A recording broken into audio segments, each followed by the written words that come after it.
Opening credits. David De Angelis presents The Secret of Secrets, Your Key to Subconscious Power by Yule S. Andersen. Digitally narrated using the voice of Edward Herman. Forward.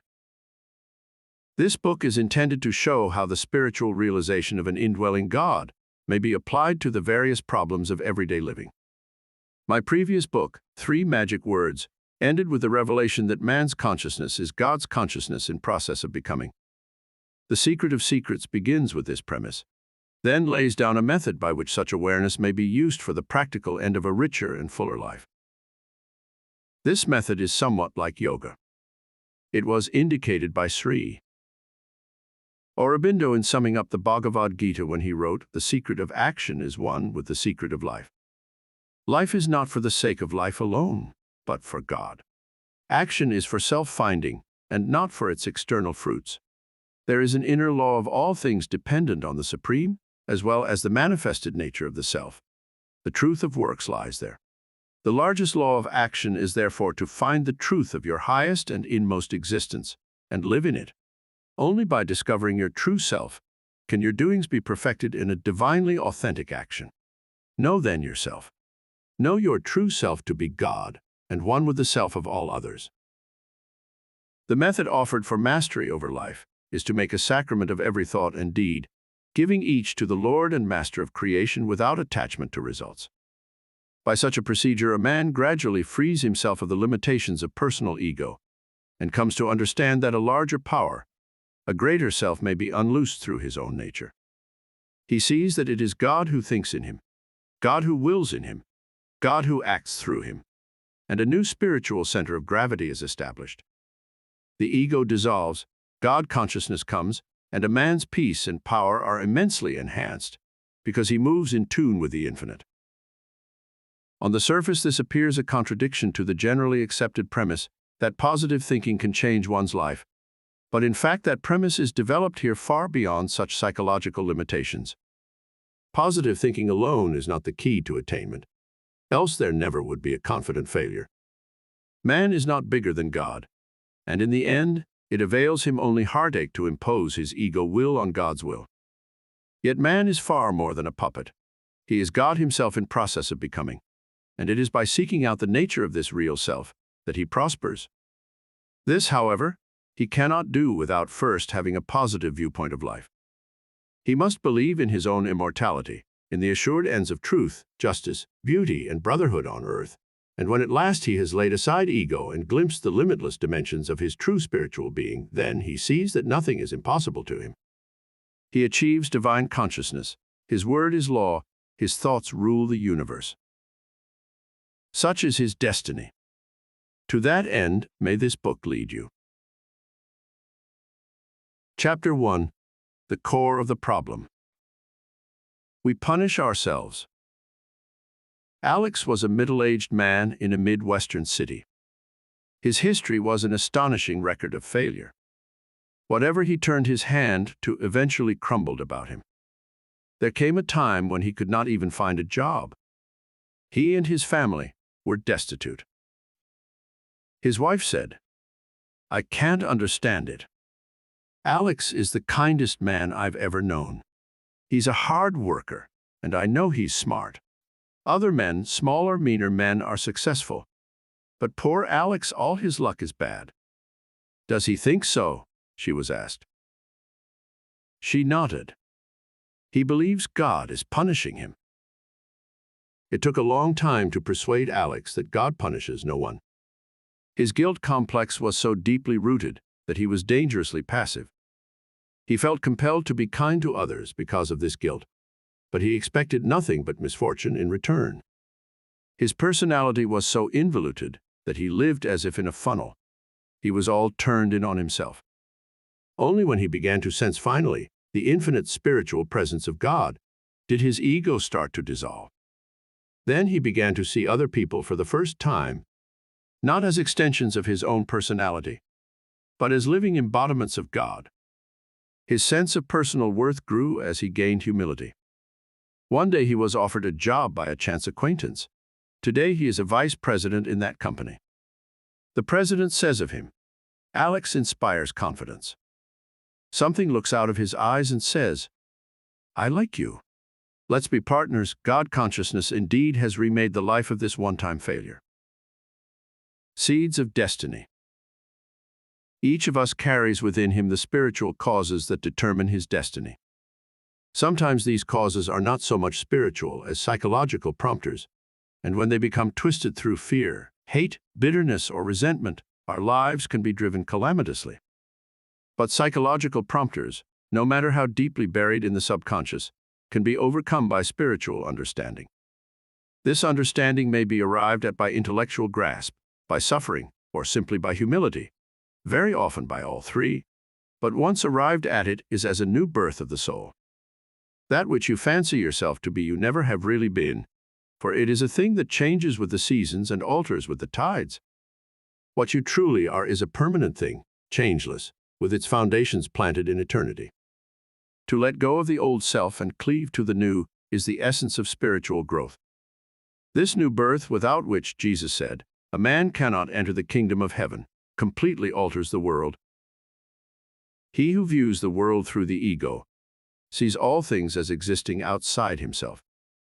He feels separate, isolated, and the world appears to him as a series of unrelated things and objects, all possessing certain inherent dangers to his own being. He feels small, harassed, unloved. To him the world seems cruel and unjust. Yet when he awakens to his true spiritual self, all the old fears and hates and resentments dissolve. He then sees his kinship with all things, attains to spiritual identification with them, grows into a spiritual oneness with all creation that no longer leaves room for his personal ego and its wounds and vanities. By letting go of his small self, he attains to a vast self, a self that encompasses all things. Then at last he recognizes with Walt Whitman the whole theory of the universe is directed to one individual, namely to you. Spiritual rebirth. It is through spiritual rebirth that we overcome all things. It is through our growth into the spiritual image of God that the purpose of life itself is fulfilled. For that purpose did spirit first become involved in matter. To that end shall it one day be free. We are such materialists in this age of electronics and atom bombs that there is often much scoffing about the spiritual existence of man. Many there are who state that man is body only, that he comes into existence as a machine destined to run a certain length of time, that the apparent director within him is only an illusion fostered by the machine's acquisition of rational habit patterns. What a desert of mind and soul such a belief must be! What else can the holder of such a belief do but spin out his futile existence in a web of frustration and resentment? Look into the eyes of your loved ones, and you know at once the living presence of spirit. It need not be weighed, measured, and counted. It is there, and you recognize it. All the mathematics and logic in the world can neither prove nor disprove it. But you know it just the same. Spirit recognizes spirit, for it is the same in each of us, invisible and indivisible. This knowledge, though it exists in the intuitive center of every man, nevertheless needs some logical justification before it can break through the mental barriers of this materialistic age. It is all well and good, says the materialist, to talk of feelings and intuitions, but you must admit that they cannot be proved or disproved. What religion needs is something concrete, a fact, something provable. Well, feelings are provable. All of us recognize an act of bravery, an act of love, an act of kindness. Why then must there always be so much doubt over the validity of the conduct of a man who claims to know God? All actions spring from feelings, many of them from the most spiritual feelings. And if it were not for these intangibles, which no one can weigh, measure, or even classify adequately, this world would be as still and silent as a tomb. Master of creation. It is spirit, soul, consciousness that is ever first cause, master and mover of creation, alpha and omega of existence.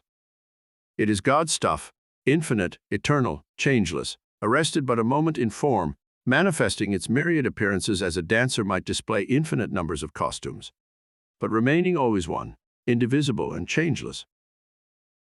This is God, not a giant-sized man, not even a God as we might imagine in our minds and make an image of. but a power, a presence, a being, an infinite intelligence, pervading all and creating all, yet remaining unaltered amongst the ever-changing. A professor at a Western university was illustrating to his class examples of deductive and inductive reasoning. Deductive reasoning, he stated, is to reason from an effect to a cause. For example, I know I exist. I did not make myself or the world I live in. Therefore, I deduce that someone else did. This someone I call God. Now, inductive reasoning, on the other hand, is to reason from cause to effect. For example, I know that I think, and that this thinking increases my knowledge. Inductive reasoning, therefore, tells me that I may increase knowledge of my Creator through taking thought. That, gentlemen, in a nutshell, is all that is going on in the world. Wise man, he knew God through mind, but truth to tell, he also knew him through his heart. Shedding the ego. Now the core of the problem of existence is this. Most of us believe ourselves to be creatures of circumstance, pushed around by the whims of fate and buffeted on all sides by forces over which we have no control. When we do manage to persuade ourselves that we can exercise control over our inner and outer lives, we often do so with a magnified ego that has convinced us of our power through fostering the illusion that we are better than others. Obviously, such a delusion is doomed to short life. We attain to mastery neither through magnified ego, the worst of all possible solutions, nor through an involuted ego that brings a sense of personal worthlessness. We take the first and most important step to mastery by shedding the ego altogether and identifying ourselves with God. While the foregoing may be read by many, it will be the rare reader who at once penetrates its meaning. For to let go of personal self is to suffer a kind of death. To shed the ego means to attain to a state of personal abstraction, wherein we can view ourselves with detachment, neither condoning nor condemning, aware of our personal existence, neither more nor less than we are aware of the existence of our fellows. It is this state of consciousness that teaches us to love our neighbors as ourselves, not necessarily through an increased love for our neighbors, but more through a less personalized and more detached regard for ourselves. In this state, we learn to identify ourselves with a greater consciousness, a vast intelligence. We feel it underlying our existence, buoying us up, supporting us, giving us our awareness. Little by little we expand to meet it, until that which we were, our ego, begins to recede, until at last we view our personal existence as through the inverted end of a telescope. Now we begin to see what we truly are, and to let go of what we never really have been. Now the world is changed. It has no more resemblance to what it was before than we have to what we were before, for in the words of Evelyn Underhill, we behold at any specific moment not that which is, but that which we are. The infinite power. God, first cause, unlimited consciousness, infinite intelligence, involves himself in matter and manifests in myriad forms, not to prove anything, not to fight anything, not to overcome anything, not to separate right from wrong, but only for the pure joy of expression, and this, as we know it, is the beginning of things, of the manifest world, of the stars, of the planets of life. God himself becomes involved in matter, and what he becomes, while infinitely less than himself in form and substance, nevertheless is himself, true and entire, in spiritual potential. Nothing can become this or that but God. God is all, there is nothing else. And so consciousness is arrested in form, in being, spun out in space and time as a man or a woman, calling itself by a name, peering outward at a world that seems to dwarf it, overcome by problems, because it assumes itself to be contained within that world, rather than perceiving the truth, which is that the world is contained within it. This is man, who has isolated himself with his developing ego, cut himself off from the roots of his power, which are firmly placed in the reaches of space and time. Something deep inside. Joe McAdams was a strong, husky young man, a flyer in World War II. Joe had a vast appetite for life. He played and fought and laughed and frolicked, and in general comported himself like an enthusiastic bear cub. Then one day his plane was shot down.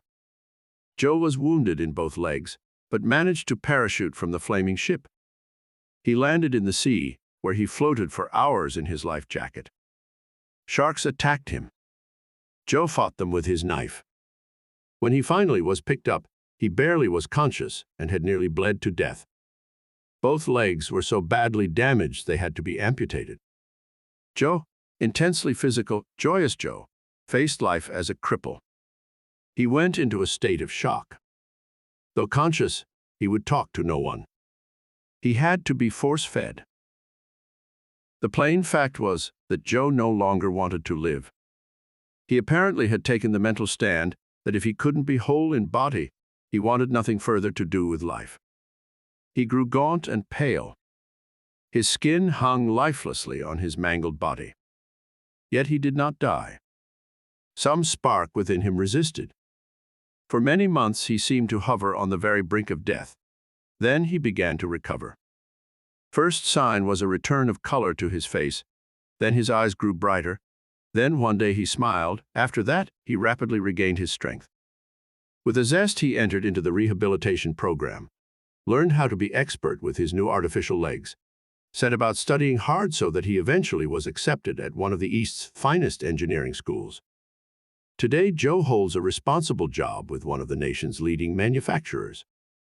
Those who know and love him realize that a great change has been wrought in this young man, a change far greater and deeper than that undergone by his scarred body. There has been a subtle but deep change in his entire personality, in his very character. He is still the vital, energetic Joe everyone knew. But now around all his actions and words, there hangs a new aura, a kind of otherworldliness, a spiritual quality that the old Joe McAdams never showed. Joe was asked about this. "I guess it's pretty obvious I've changed," he said.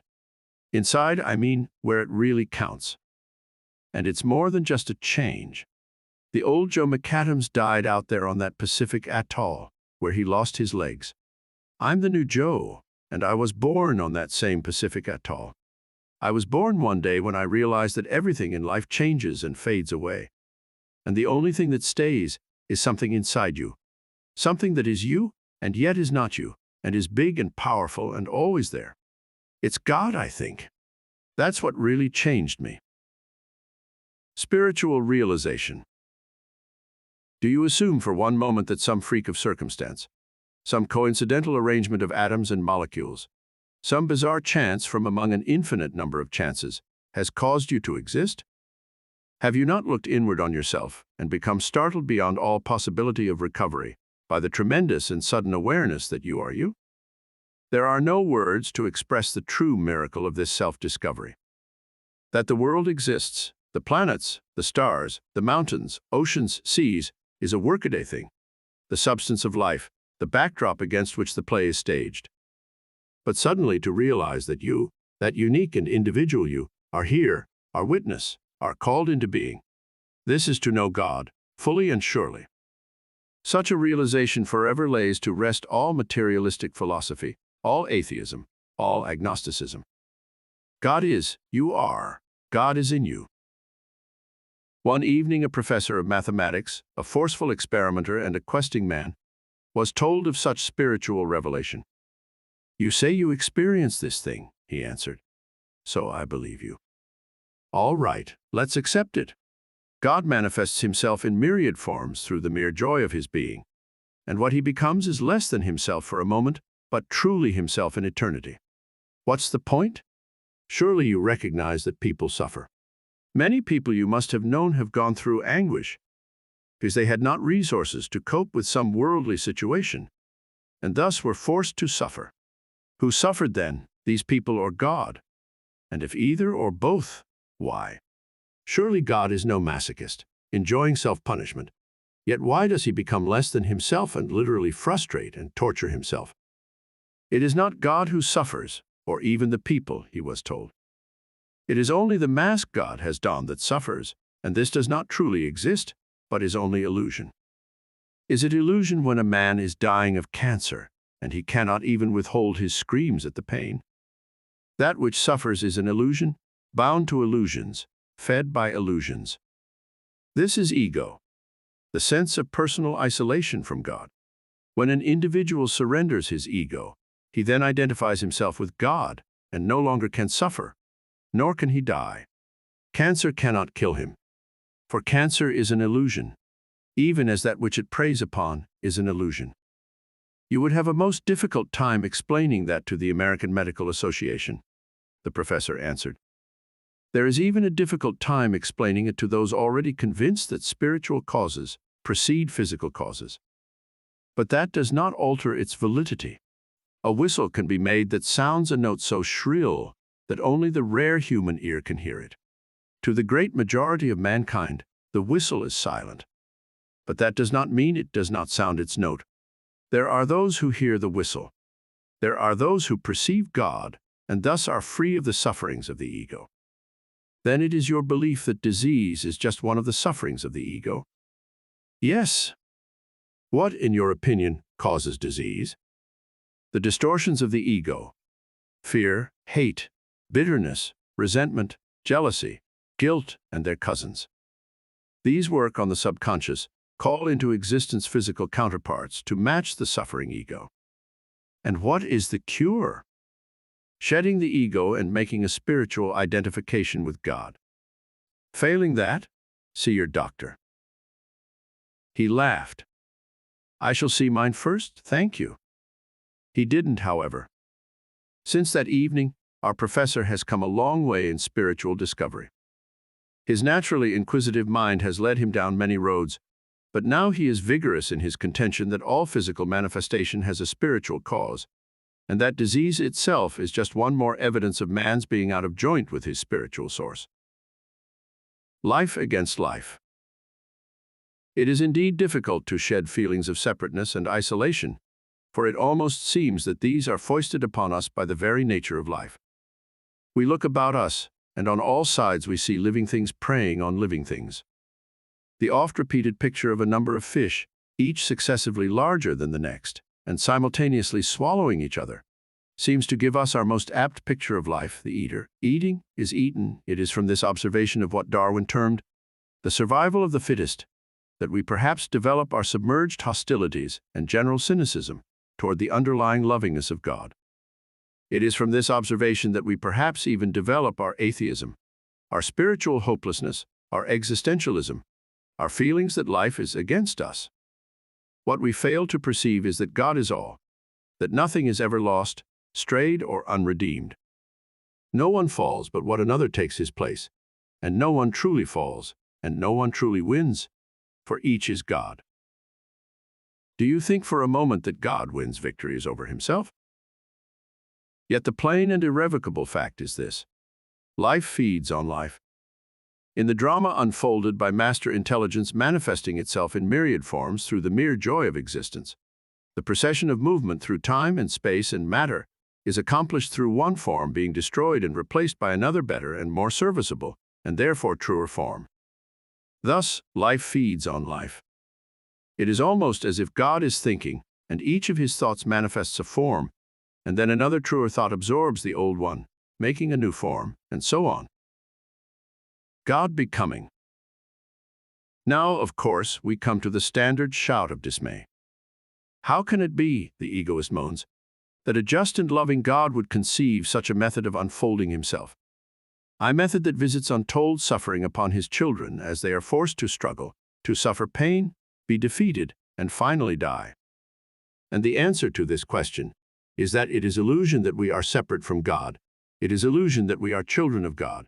For each of us in his true nature is God himself, whole and entire, and God does not suffer pain, defeat, or death. Only the ego suffers pain, is defeated, and dies. And the ego is illusion only, and never exists at all. Why does God don this illusion then? Why, in each of his separate existences, does he not know himself as God instead of as some individual person? The answer to that is the answer to the riddle of existence. When the infinite becomes the finite, it forsakes the inherent perception of the infinite, and its understanding becomes that of the thing it has become. Thus God, becoming a thing, no longer knows himself as God, but only as the thing he has become. The thing he has become is the ego of the thing. It does not in any way alter the nature of God, nor is it even truth in itself, but simply exists as a consciousness to fit the form. Yet always underlying it is the consciousness of God, infinite, eternal, with vast reservoirs of knowledge and power seeping ever upward, molding the thing ever better, molding always through strife between ego and ego, yet underlying all with love. Mirror on the world.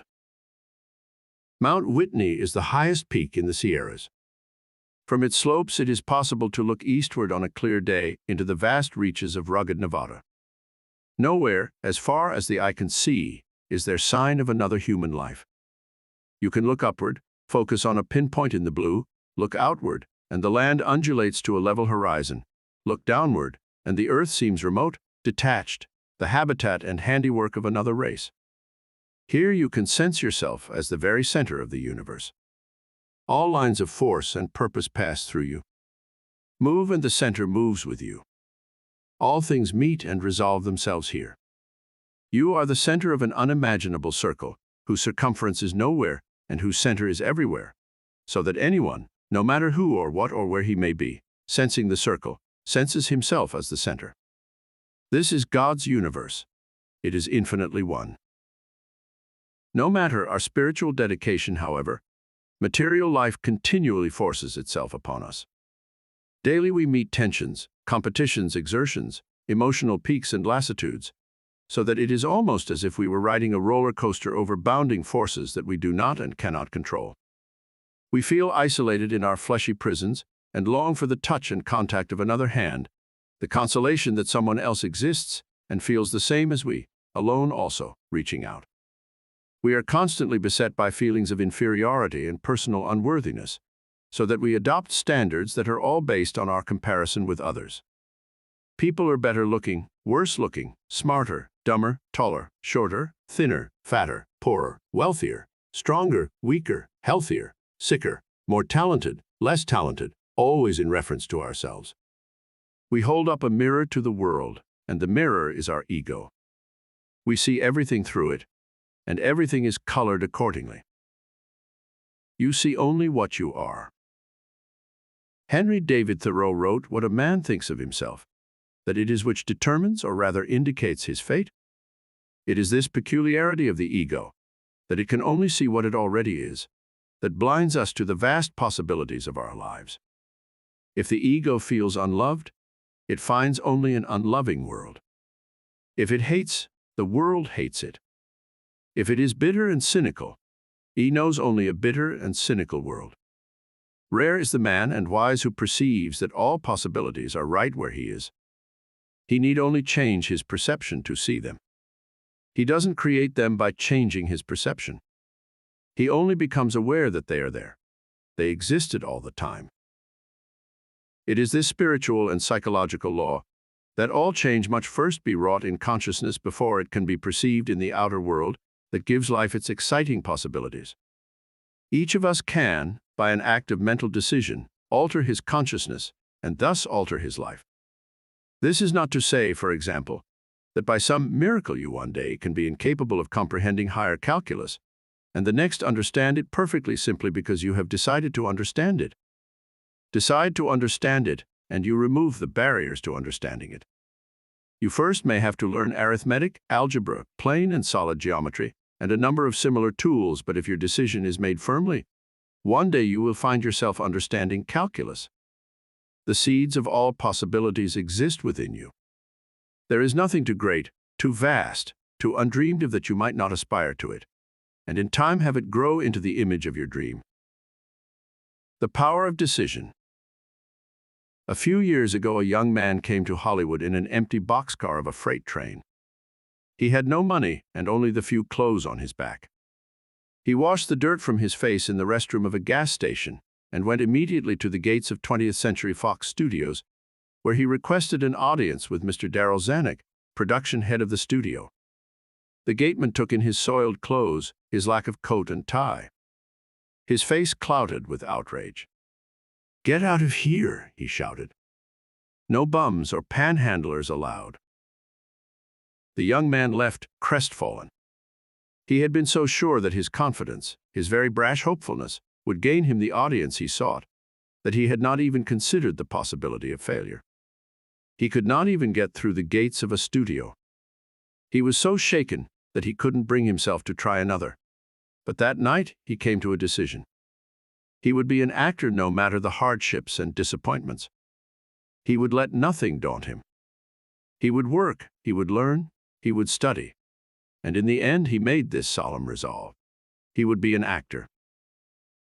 Next day, he found a job washing dishes in a restaurant. He discovered a school for young actors, complete with théâtre. He did well in a tryout, and when it was discovered he was short of funds, he was given a job as custodian of the building in return for his tuition fees.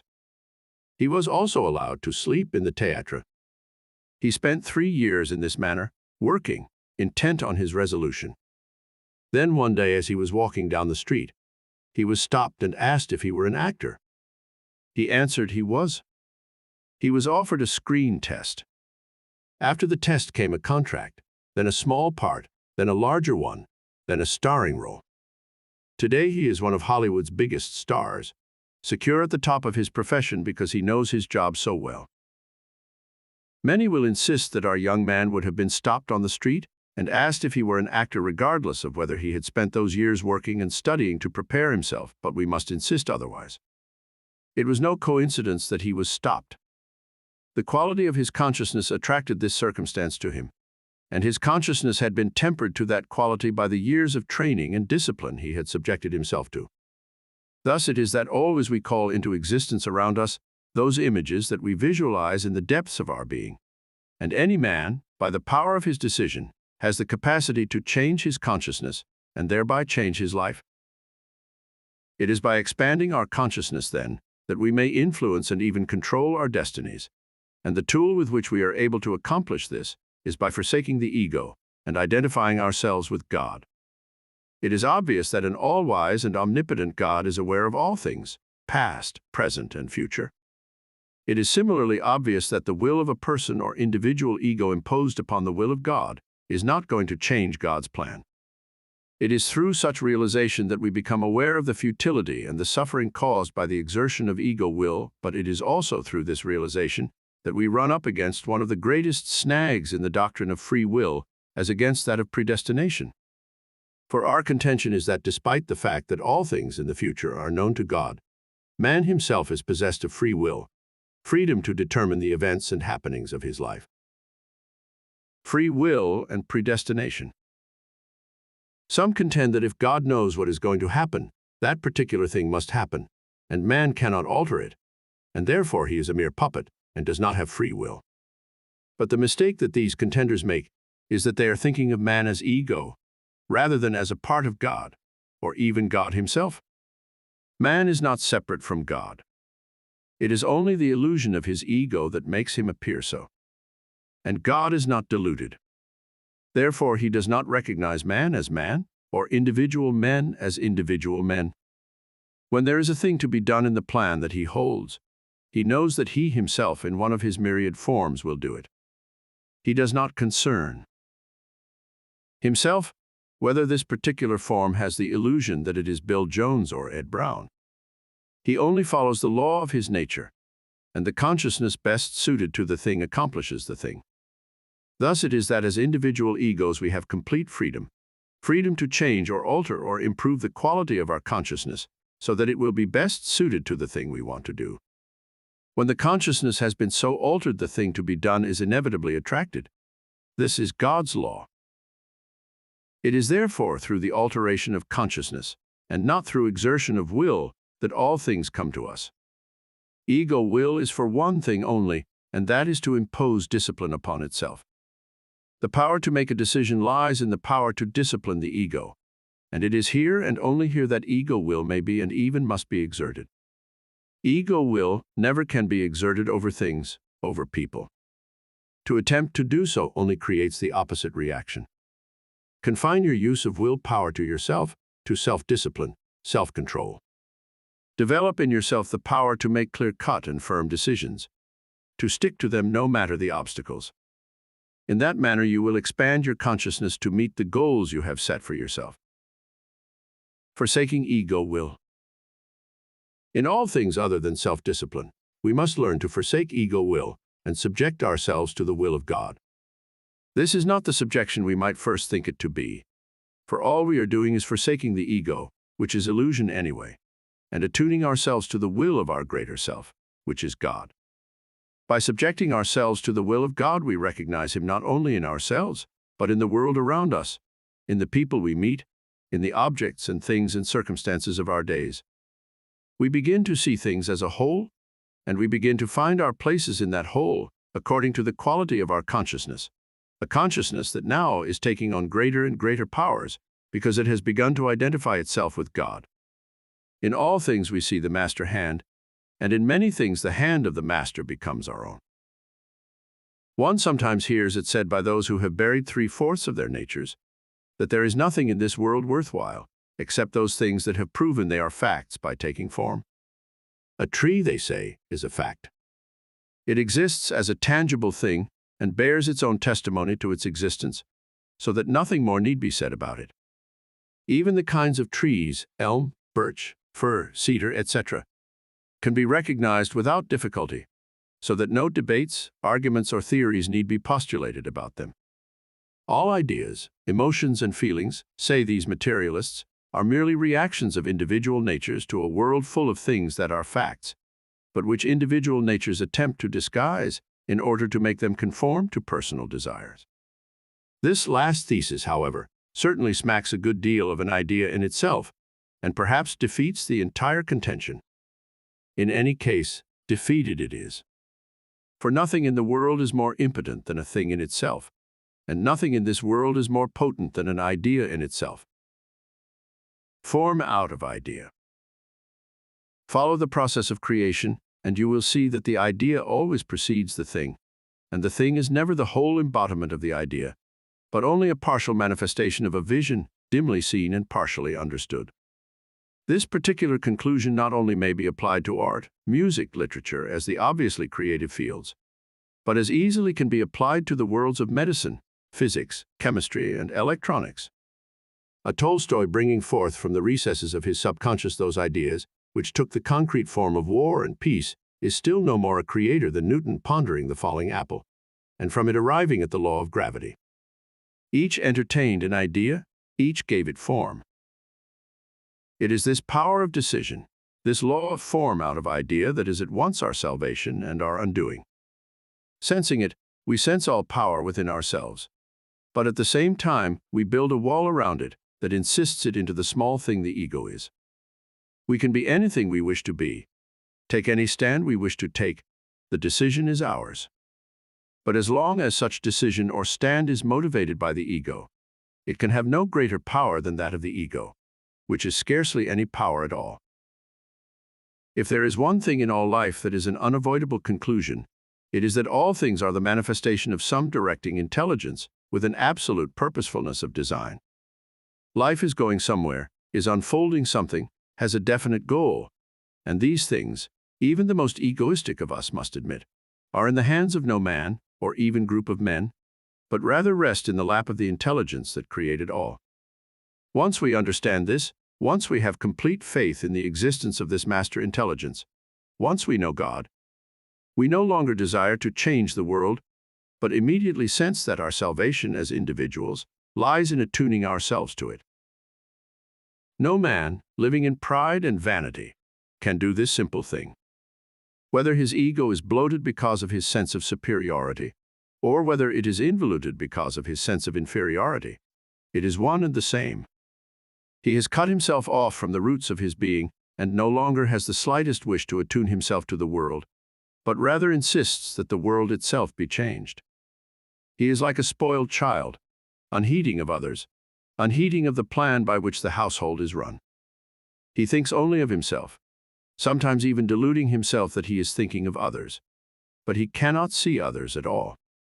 All things, all people, all events are only extensions of his ego, and as he is hurt, bitter, revengeful, joyful, victorious, or defeated, so the world must change to meet his every mood. It is small wonder that he eventually is brought to his knees by force, by the laws of the universe, by disease, by misfortune, by fate. He has sealed his doom in his aloneness. Defining the ego. For the purposes of definition, it is perhaps best explained that throughout this text, the term ego is used in the spiritual sense of the isolation of the individual self from the universal self, which is God. Under no circumstances is it to be interpreted solely in its popular sense as conceit. Conceit, a sense of superiority, is only one face of ego. The other face is conceit's opposite, a sense of personal unworthiness, the all too prevalent inferiority complex. The truly successful people in this world do not live in the ego. The successful person has subjected his ego to a greater power through a sense of personal devotion to a flame. He does not always understand, whether he calls it God or not. It is the unsuccessful, the harried, the unloved who are bound by the ego, so turned in on themselves, so convinced in mind, body, and spirit that the world is a conspiracy directed against them, that they subconsciously are manifesting every minute of every day those very conditions they fear and abhor. It is they who need the great vision of the vast self underlying the egoistic self, of the power that is theirs to call upon once they have forsaken the ego and taken unto themselves their spiritual birthright. It is thus through a new awakening, a rebirth into spiritual oneness, that all problems are conquered, never through attempting to dissolve the problem through an act of will. Learning to decide. Virginia was 38 years old when her asthma became unbearable. She had lived with it most of her life, but now finally it had reached the point where she scarcely was free of it for even a few moments of the day. Anything set her to wheezing, even the slightest emotional stress. She had taken pills, shots, tried diets, moved from one corner of the country to the other, but still she continued to wheeze. At last she reached the point where she was both physically and mentally exhausted. She entered a sanitarium in an effort to regain her strength. There she settled into a state of complete apathy, refused to communicate with others, seemed decided not to disturb herself in any way. Her symptoms disappeared, of course, because they had been caused by emotional disturbance, and Virginia now had suppressed her emotions completely. Eventually she was discharged and sent home, but her family was horrified at the change in her. Her husband said, "Frankly, I'd a million times rather have her with asthma. At least she often was gay and charming, and always a warm human being. Now she walks around like a zombie." It was quite a problem to restore Virginia to life. By an act of will, she had almost anesthetized herself completely. She not only had become incapable of feeling things emotionally, but physically she evidenced much the same anesthesia. She had an extremely high pain threshold, being insensitive to pinpricks over much of her body. She was completely involuted. The ego had turned in on itself by an act of will, and the rest of the world no longer existed for her. She had suffered, no doubt about it, but not enough for the ego to die. Rather, it had magnified itself, grown inward in its isolation, until at last, in its little microcosm, it had become an entire universe. Little by little, Virginia was led back to life.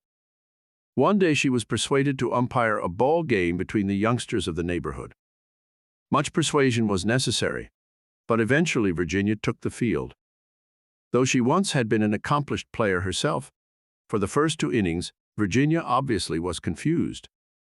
Each time the pitcher threw the ball, she stared at home plate with visible effort. She was being forced to make a decision. After what seemed minutes, she would call a ball or strike. Her voice always ended on a questioning note. In the 3rd inning, the team that had been behind managed to get runners on all bases, and their leading hitter came to bat. He hit a sharp grounder to left field, and it rolled beyond the fielder. The 3 base runners scored, and the hitter decided to stretch his triple to a home run. Meantime, the left fielder had retrieved the ball, and he threw it toward home plate. The ball and the runner arrived at the same time. Everyone was on his feet immediately. The runner was safe. He was out. It depended on which side you were on. It was up to Virginia to call the play. 30 faces stared at her, each in the grip of his own emotions, each daring her to call against him. She could not possibly satisfy more than half the people. She blanched, seemed to quaver for a moment. Then in the summer sun, with the dust yet floating on the warm air, she announced, "You're out." Shouts of approval and disapproval were equal. Those who stood to lose by Virginia's decision surrounded her in a moment, shouted at her, glared at her, seemed to hate her, demanded that she retract, tell the truth, not lie. Then something happened. A change seemed to come over Virginia. She straightened, seemed more poised, more resolute, possessed of greater powers. She did not answer. She turned and walked back to her position behind the pitcher's mound. Those watching her sensed immediately the finality of her decision. They retired to the sidelines. It was only a small thing, perhaps, a game between children that occupied 2 hours of a Saturday afternoon, but it changed Virginia's life. In those 2 hours, she discovered herself, discovered she could decide, could refuse to retreat, and she learned that her decision could change the world. Today, she is a happy, integrated, vital person, all because she learned the power of decision. Outgrowth of the indwelling God. Oh, there is in us a thing invincible, a thing of such power that only the smallest fraction of it ever is unloosed through the greatest of men. What is going on in life is the outgrowth of the indwelling God, and each of us is a stage in the development of this drama. In deciding and daring to take a stand, no matter the hazards or obstacles, we are reaching upward, touching God. All the ages of evolution, up through the slime and mist of a newly formed earth, have prepared us for this moment, the moment we first decide, and having decided remain firm. And all the future ages of evolution rest upon that moment of first decision. For it is then that we exercise God power, the power of being, the power of creation. It is then that we know our divinity, our immortality, our mission here upon the earth. And so we must attune ourselves to Him who created the universe, and whose hand is to be seen in all works. It is only by knowing God that we can in the end understand ourselves. It is only by knowing God that we can fathom the purpose of life, the nature of good and evil, sense the master plan whereby each of us fulfills himself as an individual and unites himself with the divine.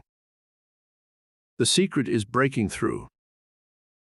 There is a secret which, when known and understood, has the power to set men free.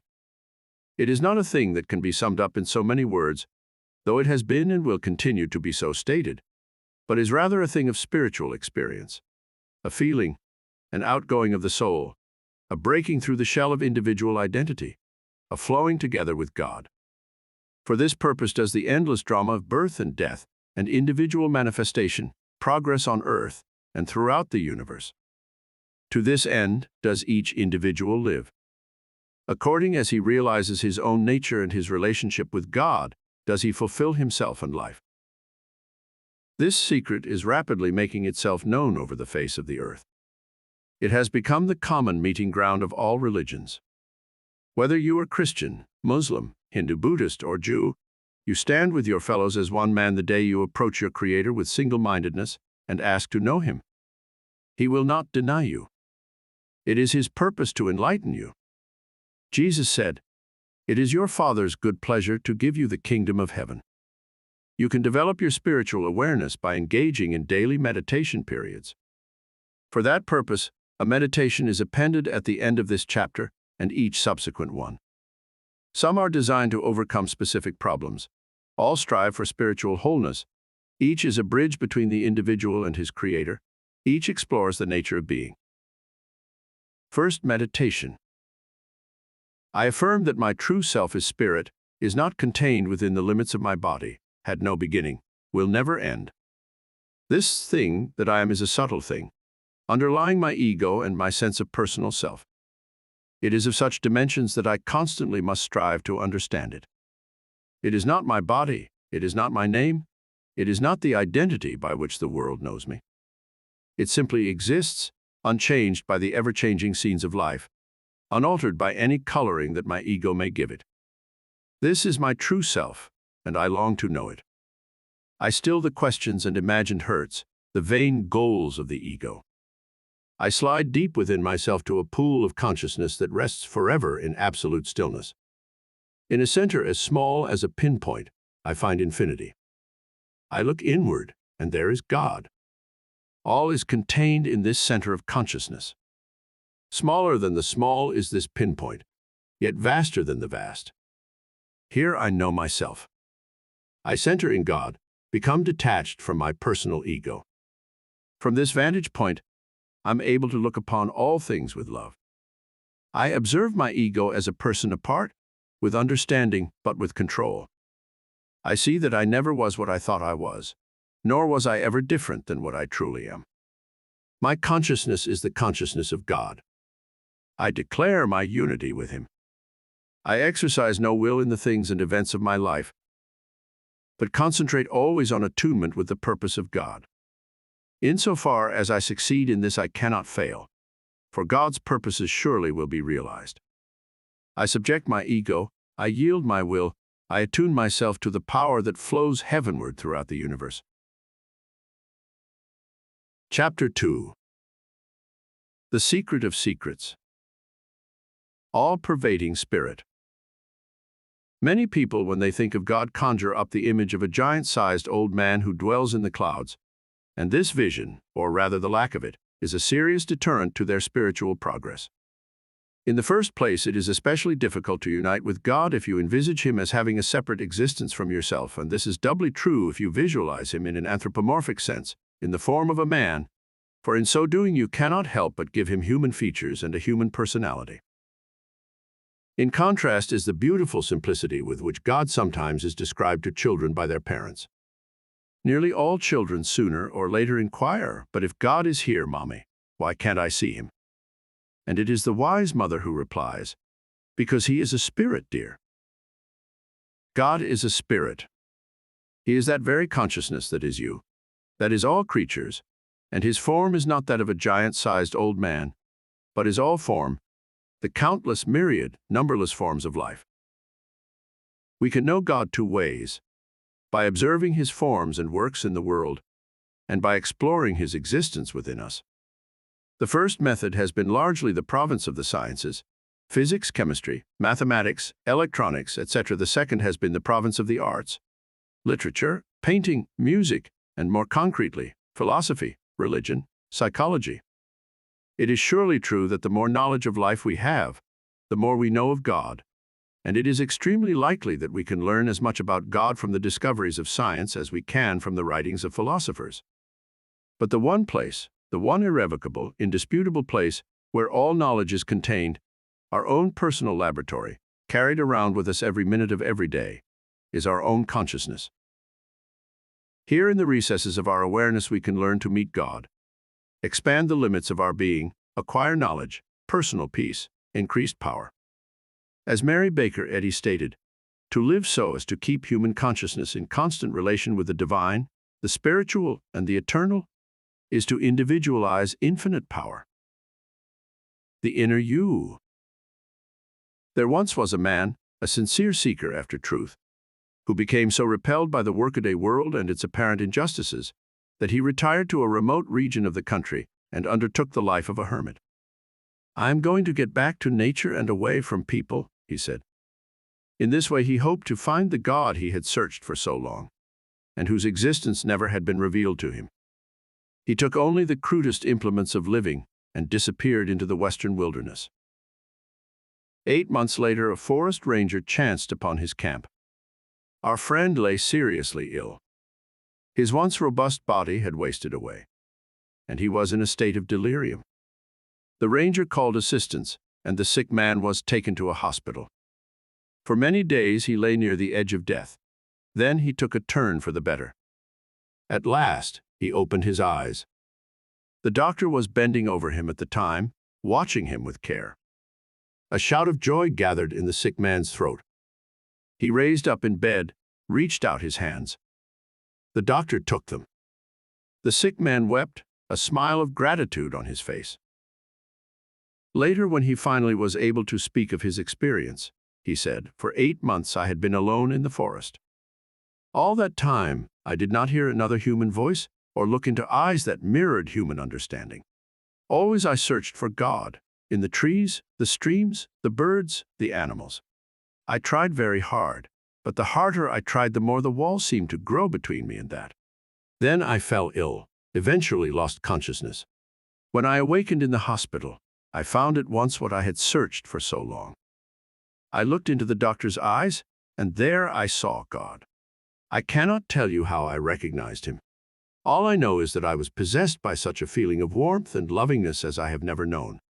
I reached out my hand was taken. Now I see God in everyone I meet. Now I know God in myself. It was a tremendous revelation for this man.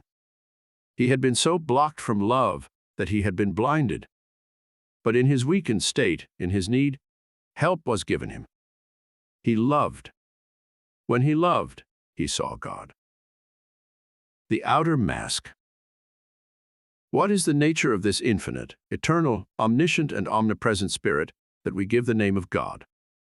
If he is not a man, if he has no human characteristics, how is it then that he primarily is characterized by love, when love seems such a human thing? He is one, infinite and eternal. He is all wisdom, all knowledge, all power. We know him as he manifests in form, and as we see him around us, so we meet him in ourselves. Love always will be the primary road to discovery of God, for that which is eternally one has divided, and the longing of the parts for reunion in the whole is love. Who loves God longs to meet God, sees him in others, loves others as himself. The world is a stage on which God is working out through matter the infinite expressions of his own nature. Each individual, then, is one of the manifold expressions of God, yet each is altogether God, for God does not divide himself, but rather plays each separate role.